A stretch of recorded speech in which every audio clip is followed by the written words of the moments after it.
Now, Nigeria's northeastern Borno state, which for years was ravaged by attacks by the jihadist Boko Haram group, has launched an ambitious school enrollment program for thousands of children displaced by the insurgency.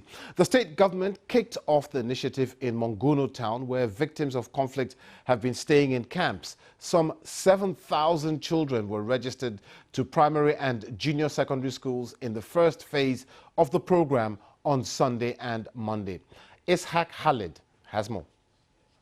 The Boko Haram insurgency, which began in 2009, has killed tens of thousands of people and displaced millions of others in northeastern Nigeria and several neighboring countries. It forced many children to abandon schools, and others could not even be enrolled at all. In fact, many of them were burned during the insurgency, and learning institutions have been destroyed by the insurgents.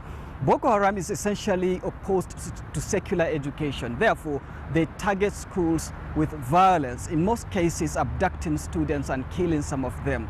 But the authorities say they are making efforts to ensure children are back to classrooms. They are building new schools and sponsoring their education.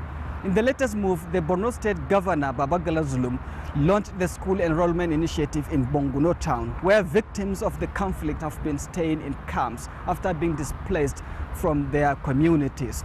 Now, the authorities in Borno State are saying that some 7,000 children were registered to primary and junior secondary schools in the first phase of the program on Sunday and Monday, and they are saying that the beneficiaries are children orphaned by the violence, some of them, and there are also children that are unaccompanied.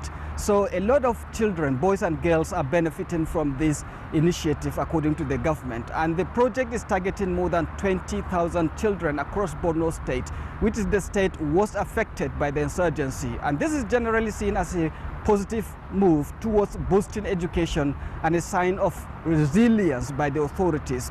But the problem is much bigger. It is beyond Borno State, and many areas in the region are still unsafe for school children. Hundreds of thousands of children have been forced to abandon education by the conflict, and armed groups across northern Nigeria have continued to target schools, abducting students and destroying some of the institutions. And this is a setback to education according to humanitarian agencies and experts. But the authorities are saying that they are making efforts to tackle these challenges.